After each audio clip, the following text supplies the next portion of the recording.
Our topic for this month is the core values.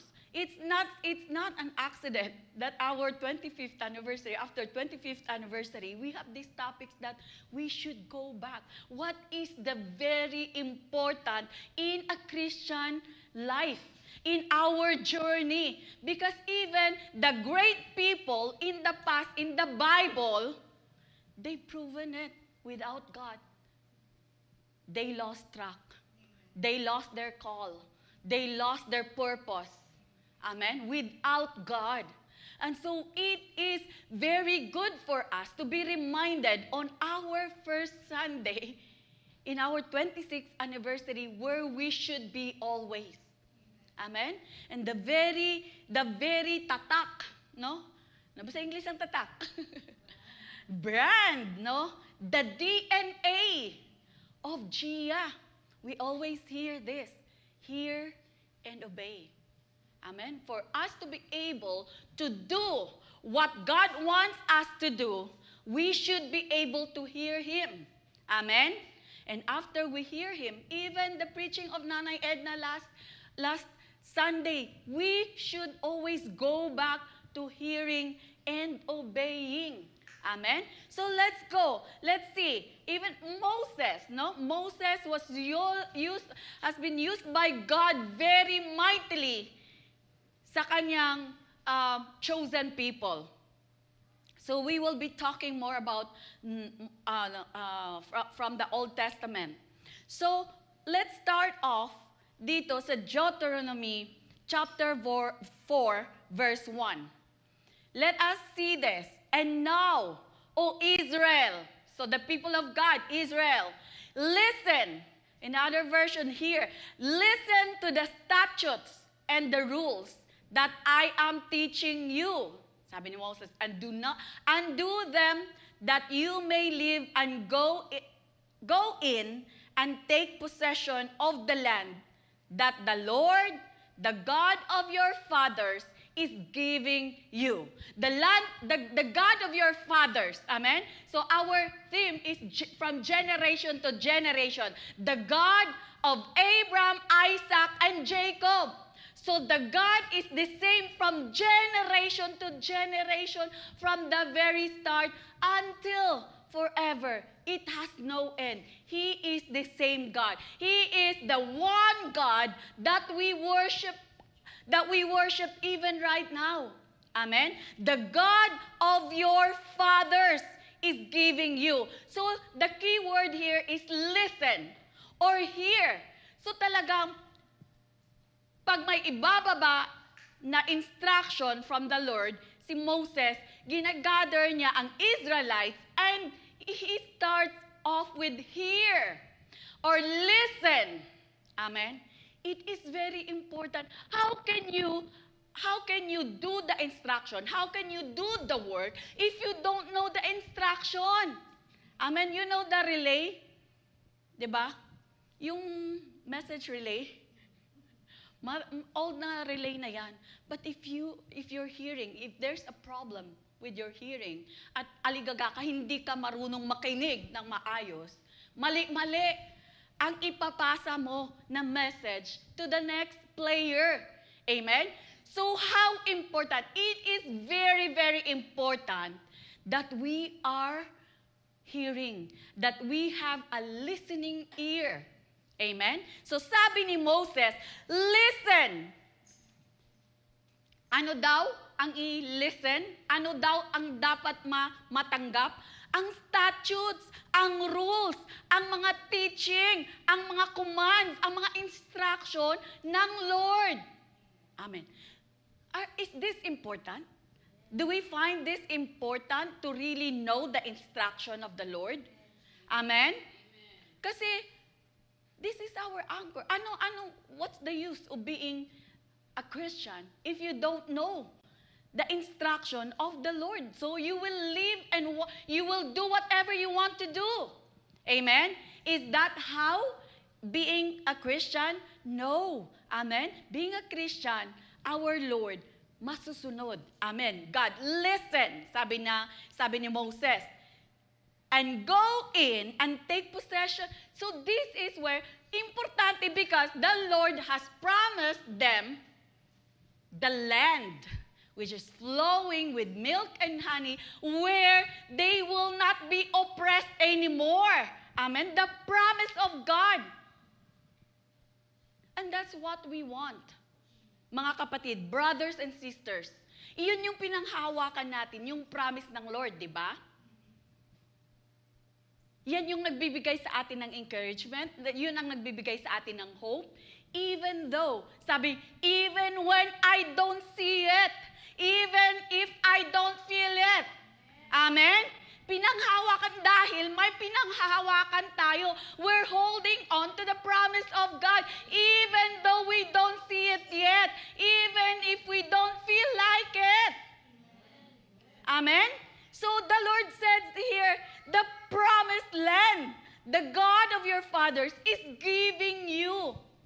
Imagine, grabe yung word ng Lord, no? Very simple. Napapakinggan na rin natin lagi ito. But when you, like talagang i-embrace mo, namnamin mo talaga, you can never go wrong.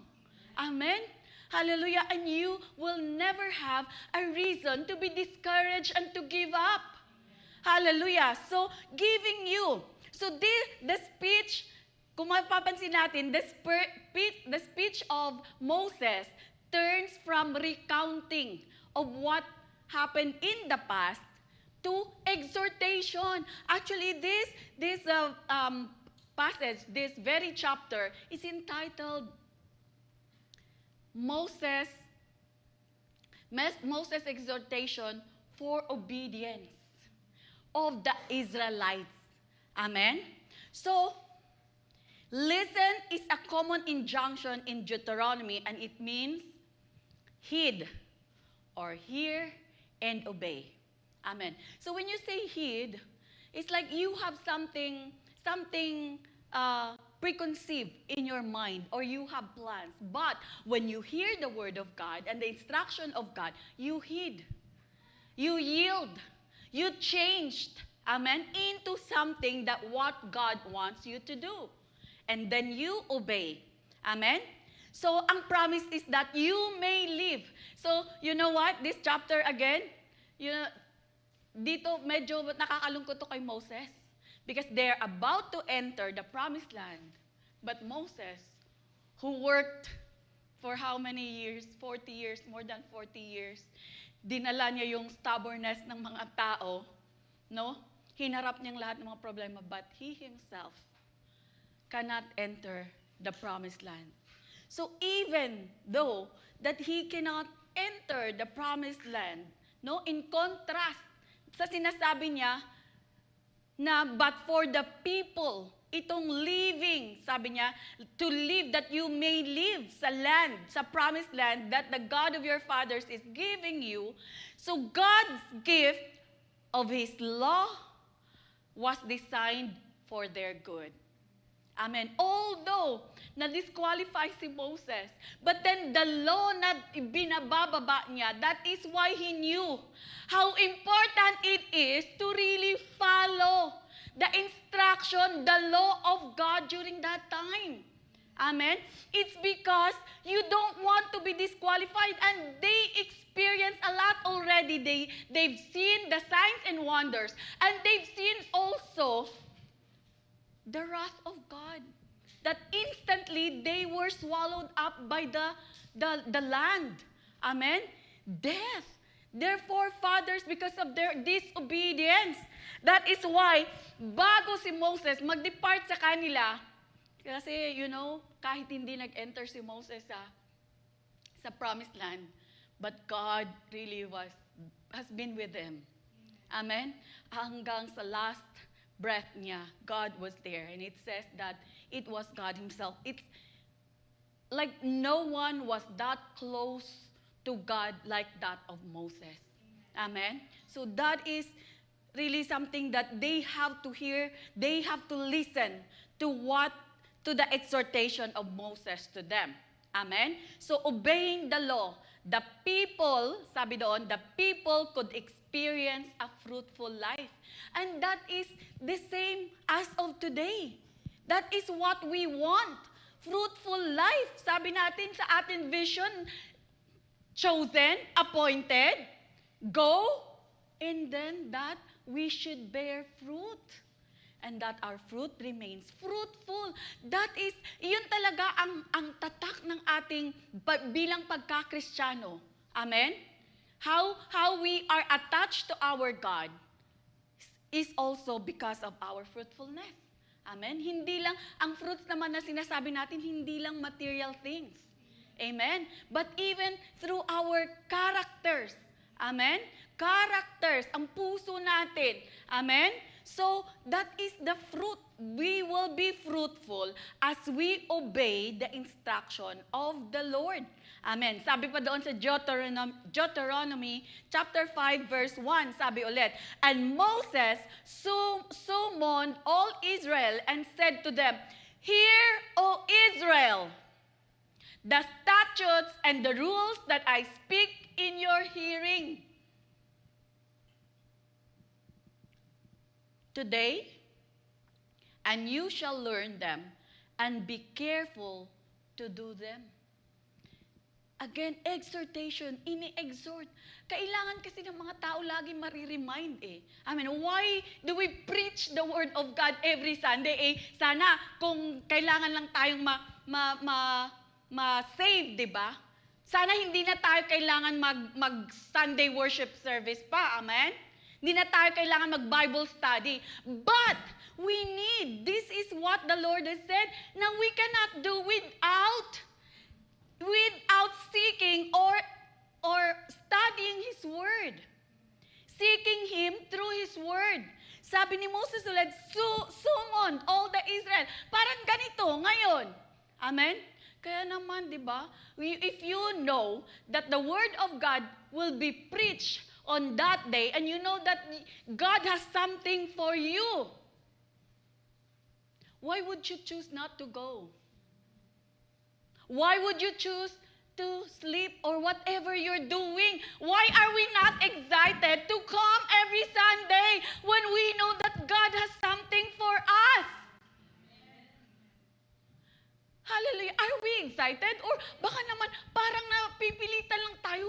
Sunday na naman, maaga na naman. Maaga na nga nagigising Monday to Friday. Worship team. 7:30 ang inyong or 7, di ba? You should be excited, mga anak. Hindi ka pagising, bangon na, malilate ka.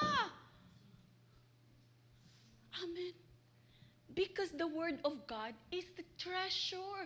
We should treasure this like no other. Sabi dito, hear, Israel, the statutes and the rules. Are you not excited to hear what's the instruction of the Lord? The instruction, the promise, amen, the encouragement that you're hearing today. And you shall learn them. So every Sunday na nakikinig tayo, nagle-learn tayo. And then when we go out, what's next after we learn? Do we do them? Amen. And do them and be careful. Sabi din sa word, be careful to do them. And Deuteronomy 6:4. Hear,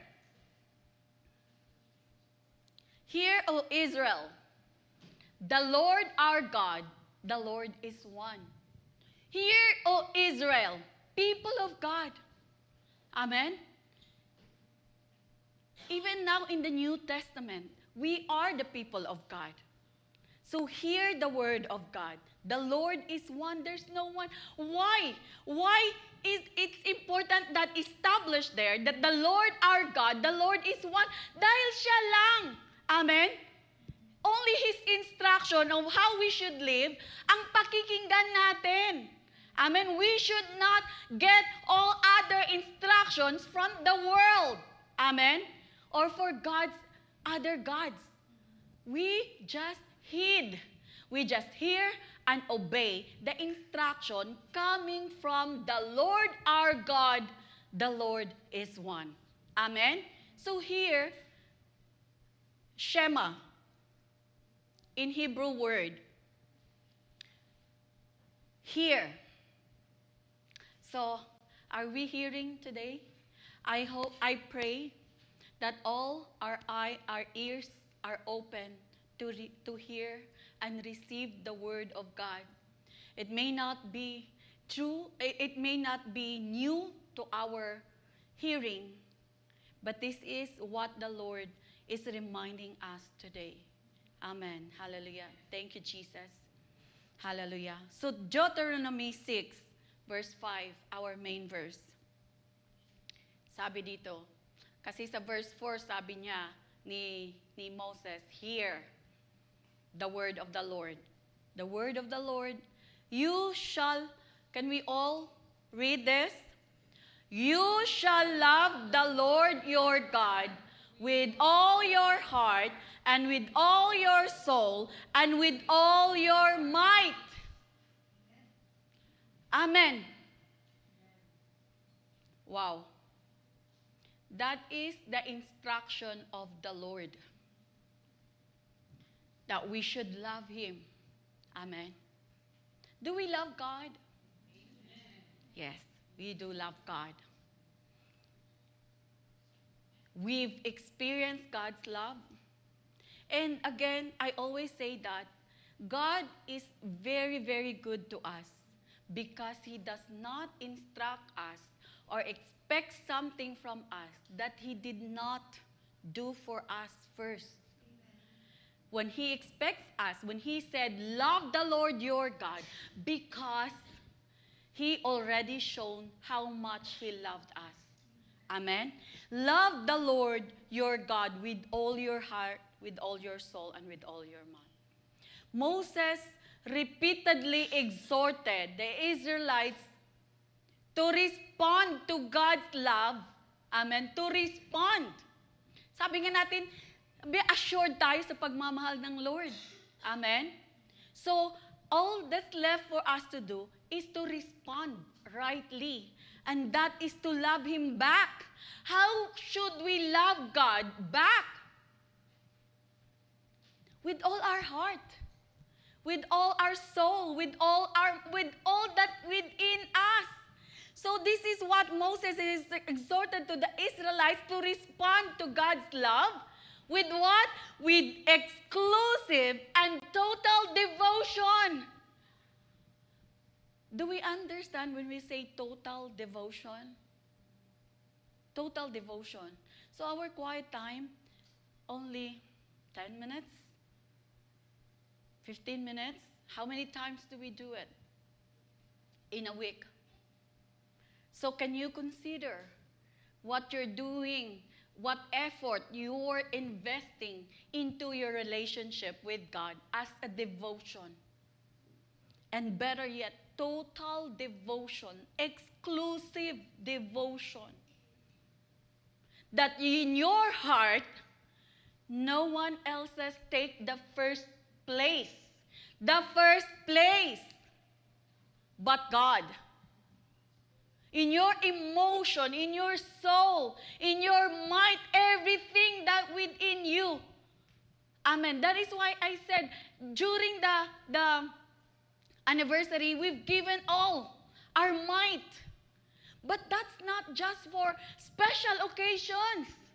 God does not expect our might, our strength to be given to Him, not just for special events like anniversary. Na talagang binibigay natin yung time natin Sunday after Sunday practices. That's not just it. Lord, God is expected to be our lifestyle every day. He should be the first. Anong pinagkakabisihan natin every day? And it is quoted in Matthew 22, verse 37. And He said to him, you shall love the Lord your God with all your heart and with all your soul and with all your mind. Amen? Inuulit-ulit, lagi nating naririnig. Why is it? If we hear it over and over again, that means it's very important. It's very important. We go to Deuteronomy, we go back to Deuteronomy, verses 6 to 7. Sabi dyan, and these words that I command you today shall be on your heart. Inulit pa, with all your heart, but that commandment, sometimes it can be just like pumasok sa right ear and will go out to our left through our left ear. Amen? But Moses said, the word of God says that it should be in our heart. Let's embrace it. Amen? Let's embrace it. Let's put it in our heart. Na talagang our heart is our life. Right? Without a heart, you'll be dead right away. Amen? The center of our being, our heart. So that is why the commands of God should be in our heart, not just in our mind. Amen? Knowledge lang, but in our heart, so that we will live our lives through it. Amen? And sabi pa, you shall teach them diligently to your children. Here we go, parents from generation. We're expecting, right? We're declaring that from generation to generation, we will praise the Lord, we will worship the Lord. But then, that is why, naririnig natin to sa mga preachings before, how important to pass the baton. Amen?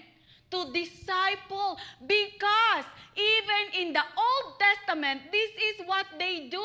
During high holidays, binabasa nila ang mga nakaraan to remind, to let the new generation, younger generation, know what has transpired.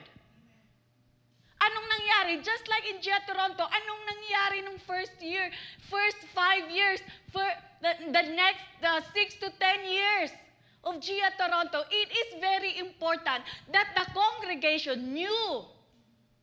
Amen? How faithful God. How would they trust the Lord that God is faithful when they don't see how God move? No? Through that years. So you shall teach them diligently to your children. Diligently. So, parents, if we don't know the instruction of the Lord, what can we pass on to our children? Amen? Kaya naman, mga anak, we're doing the discipleship.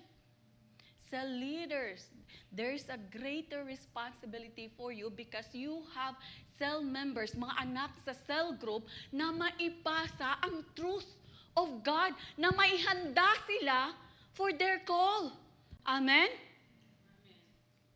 For their call. Kaya cell leaders, let's hear the word of God. And shall talk to them when you sit in your house, when you walk by the way, and when you lie down, and when you rise. Amen?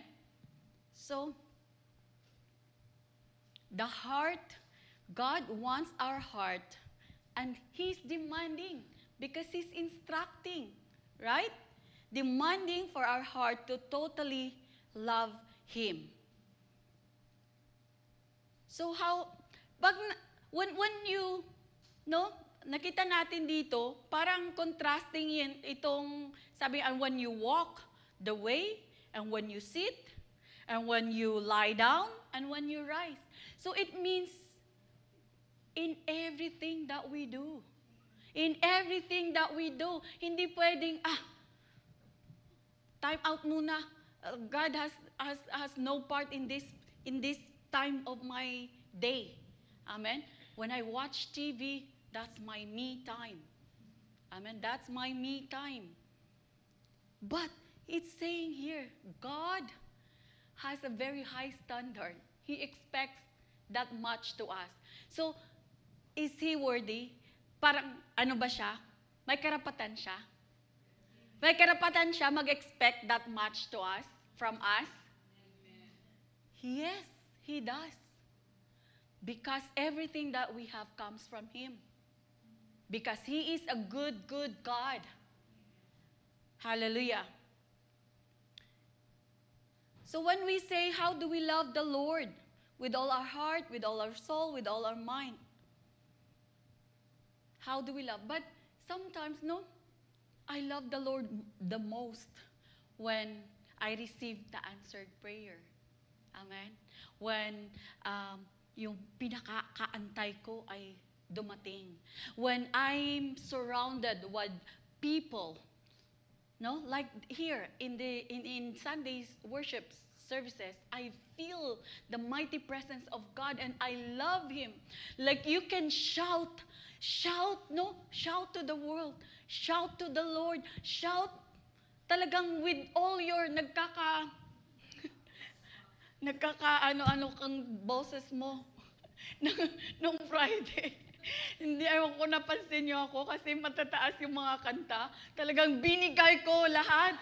Hanggat sa naramdaman ko, umubo ako. Ubo ng ubo, hindi ko na maano kasi merong something. Pero sabi ko, it's okay. Sabi ko, ang kaaway talaga. Gusto kong mag-worship sa Lord like never before na mapakawala. But then, I am restricted with this.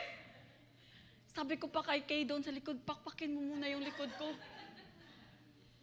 Pinakpak nga ni Kay ng todo yung likod ko. Balik ako ulit dito at magsigaw ulit ng worship sa Panginoon. Amen. So that's how we should be. Amen. But not only when we're in Pentecost night, not only during Sunday worship service, but your whole life. Amen. That it should, lahat ng ginagawa natin, it should reflect our love, it should show our love to God. Amen. So, but sometimes it's not happening. What's hindering us to really give our all to God? What's hindering us to love the Lord as He commanded us? Why? Bakit may restriction? Parang may tinitira pa rin tayo sa sarili natin. Amen. Sometimes, sabi dito nga, hindi natin mararamdaman ang ano ng Panginoon. Sometimes may mga lies ang kaaway. At sabi dito sa James 4:8, draw near to God and He will draw near to you. Amen. That's all we have to do. Lapit ka lang sa Panginoon and He will draw near to you. Cleanse your hands, you sinners, and purify your hearts, you double-minded. Sometimes it is like we have this in our mind, oh, maybe we cannot draw closer to God because we have this, I am not worthy. I am sinful. I am a sinner. I am not faithful to God. That is why I wouldn't be able to do what He asked me to do, to love Him fully. Amen? But purify. God has already made everything possible for us when Jesus died on the cross. That is why wala nang dapat nandyan sa isip natin na we are not worthy. Amen. Jesus paid it all on the cross already so that anytime we can approach God. We can enter into a fellowship with Him in His presence. Not like before during the Old Testament that only priests can draw near to the presence of God. That is not what it is nowadays. And we've heard that many, many times, all the time. Jesus did it all for us already. All we have to do is to truly accept the work of Jesus on the cross. Amen. To truly accept. Amen. If you have not accepted Jesus, maybe you're going to church, you're coming to church. It's possible, It's very possible that you're serving, you've been to the church for a long time, but you really have not experienced that born-again experience. The born-again experience is that you truly repented to your sin and that you fully accepted Jesus as your Lord and Savior. That not by your works that you can be able to be restored to God. Amen? Kasi meron yan maraming, there are so many people that says, I don't have to go to church. Amen? I don't have to do all these things. I have God. It's directly to God. Amen? That is true. Salvation. You don't have to come to the church as long as you have truly. But if you have Jesus Christ in your heart, you would not remain the same. Amen? You would want to cultivate that relationship. You want to grow that relationship to God. Amen? So, do not allow sin to hinder your being so close and intimate with God. Sabi, draw near to God and He will draw near to us. Siya lang nag-aantay. He's waiting for us. At kahit naman for so many times, tayo lang. It's just us that we turn our back to God. But God never turned His back on us. Amen? And sabi din sa Matthew 6:33, but seek first the kingdom of God and His righteousness, and all these things will be added unto you. Amen? And sometimes, diba, hindi tayo fully obey God because maraming concerns tayo. All these things, what are these all these things? Ito yung mostly naghihinder sa atin eh. Trabaho, pamilya, amen, relationship, amen, yung needs natin, basic needs. But the promise of God, seek first the kingdom of God. Unahin natin ang Panginoon. Sabi nga ni Auntie Clarence, nung sharing natin, nakita nyo, you know what, yung ating prayer, intercession, join every Wednesday and Friday because we have that time, diba? Hearing and obeying. We have that time that we shall be just silent before God and receive whatever He wants to speak to us. So, Ate Clarence reminded us that being intimate with God, we know our priorities in life. You know, the illustration of the jar with the stones, pebbles, big stone, pebbles, and sand. Na dapat unahin natin yung big, the priority, the most important one. It's true. Kasi lagay mo yan sa jar, pag unahin mo yung sand, mafi-fill up na yung sa baba, wala ka ng space to put the something big.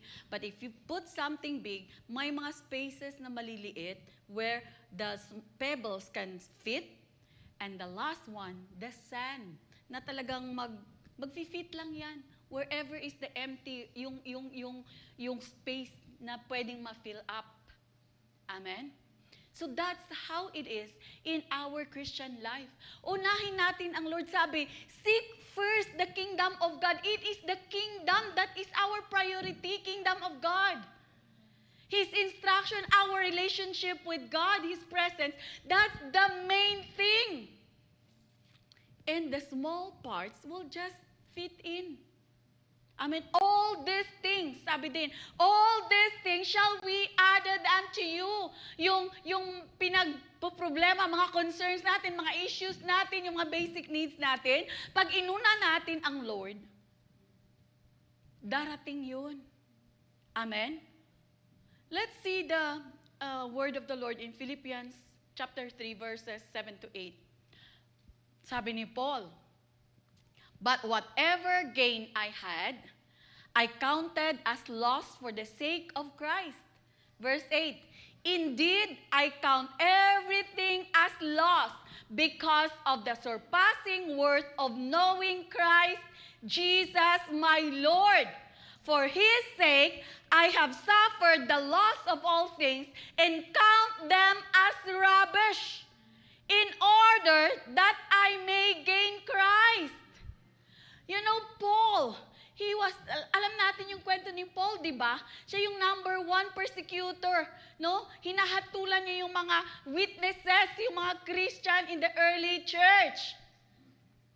But once he encountered Jesus, sabi nga niya, I have all the credentials. He's the Pharisee of Pharisees, no? Learned siya, nag-aral siya under Gamaliel. ano siya, by the latter siyang finalo yung laws and rules ng bilang Jewish or Israelite. Amen? Accomplished siya, hindi siya basta-bastang tao. Amen? But see here, kung tayo, inuuna nating all these things at sunod lang ang Panginoon, but baliktad kay Paul. He has got everything already. He had everything. Pero sabi niya, nung na-encounter niya si Jesus, whatever gain I had, kung anong meron siya, riches, no fame, knowledge, whatever I had, I counted as loss. Baliwala, parang rubbish, garbage. Hindi na importante sa kanya what he had. Nung na-encounter niya si Jesus, but what about us? Nung na-encounter natin si Jesus, ano ba ang importante sa atin? Ngayon, sabi niya, it's a loss I counted as loss for the sake of Christ. Tinalikuran niya lahat. Give up niya lahat. Indeed, I count everything as loss because of the surpassing na worth of knowing Christ. Iyon yung pinaka-big thing sa kanya. To know Christ. To know. Tayo. Are we hungry and thirsty for this knowledge, for knowing Christ? Do we really want to know Christ? Do we?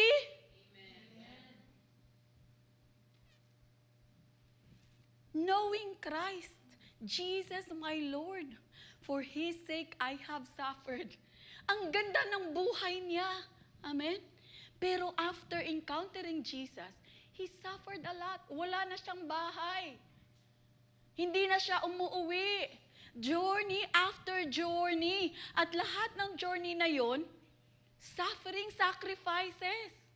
People are after His life. Beaten by the scorpions, experienced the storm in the sea. He fled for his life. Amen. Just because of what? Because of what? Because of his relationship with Jesus Christ. And sometimes, palaisipan sa atin to, what have we given so far? Amen. I believe we give whatever is convenient to us. Madaling magbigay if it's convenient for us. Pero pag hirap na, medyo mahirap na, medyo nagbaback off na tayo. For His sake. In Philippians 3:10, sabi pa niya, that I may know Him, sabi ni Paul, and the power of His resurrection, and may share His sufferings, becoming like Him in His death.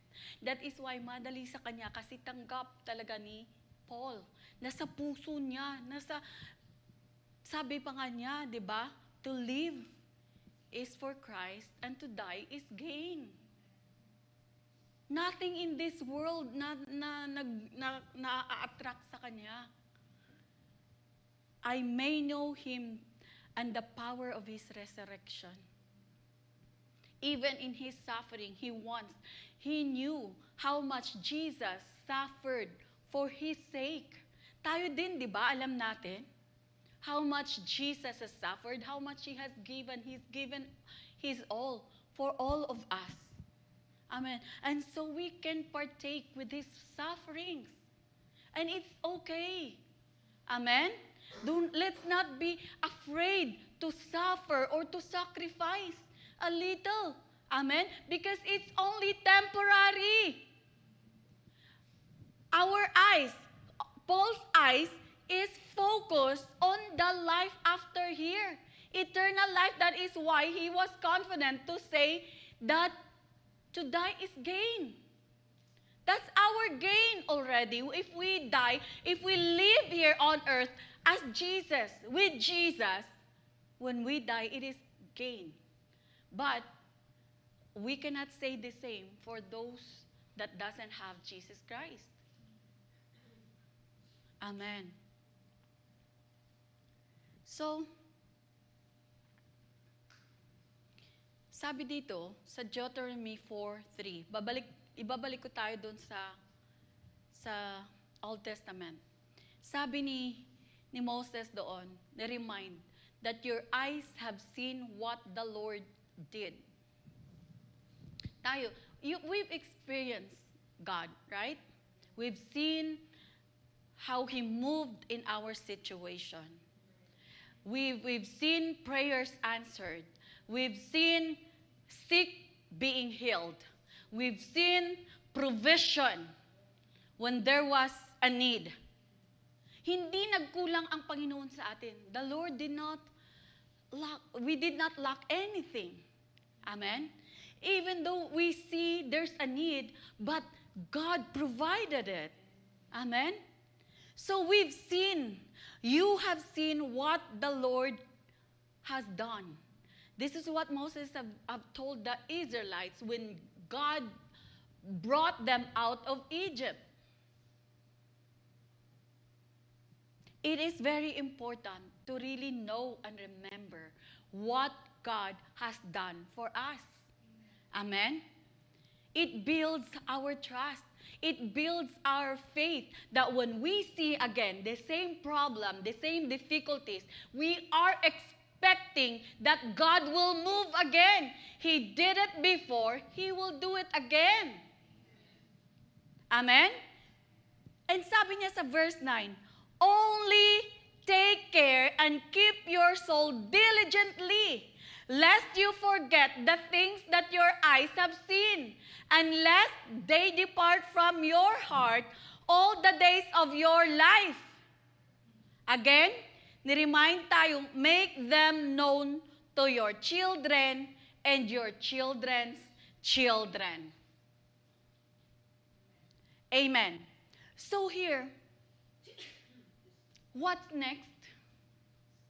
As we go forward, as we continue with this journey, the word of the Lord, talagang ibabalik tayo doon. Do not forget the things that you've seen, that the Lord has been so good to us, that the Lord has been so faithful to us, to your family, to this church. Amen? So hear and obey. This is our reminder. And as we hear and obey, I know that in the coming years, God will do the rest. He will pour out these greater things that He has promised to us. Amen? So how are we going to hear and obey God? To seek Him with all our heart. Not just to love Him, but to seek Him with all our hearts, with all our soul, with all our might. Amen? That's how we should do it. So how do we seek the Lord? With all this heart. Amen? Well, let me ask you, how much time do we spend in reading His Word? That alone would tell us what's our priority. Amen? That alone would tell us how much we really love the Lord. How much we want to know Christ. How much time we invest to God. For what? Unang-una, reminder. Let us do our quiet time. If before, 5 minutes lang, mabasa lang. Pero isang basa, tapos iba-iba yung... We need to be still, to be quiet. Read His Word so that we can hear His instruction. Many times have you experienced that? That when your mind is wandering, you're reading, but it's not coming into your heart and your mind. Walang pumapasok. We need to be still. Amen. If we need to be reminded, it helps that we worship first. Kumanta ka before the Lord so that your mind will be set, your heart will be set in reading His Word. Amen. And then, pray, commune with God. Hallelujah.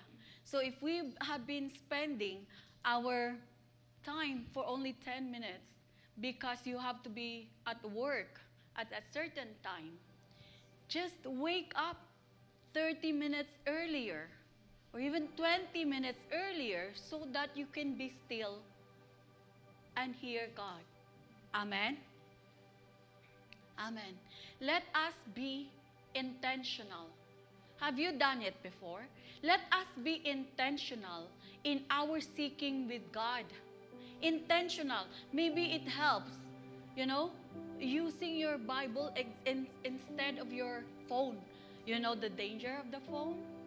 Because gusto mong pumunta doon sa Bible app, nadaan ka sa Facebook, nadaan ka sa Messenger, nadaan ka sa kung mga ano-ano. Amen?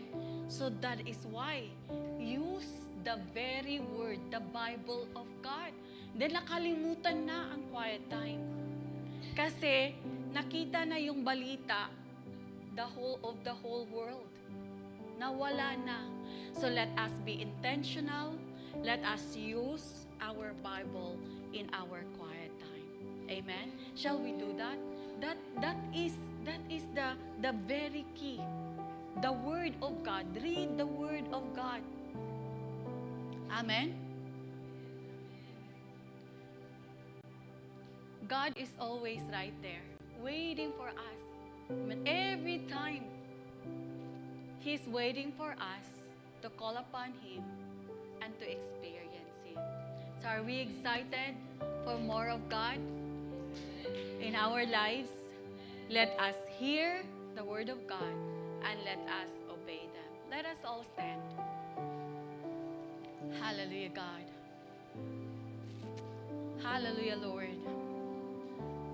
Oh God,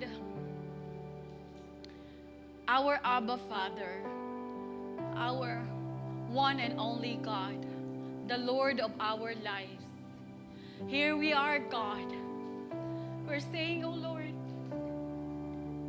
forgive us for the times that we have neglected you.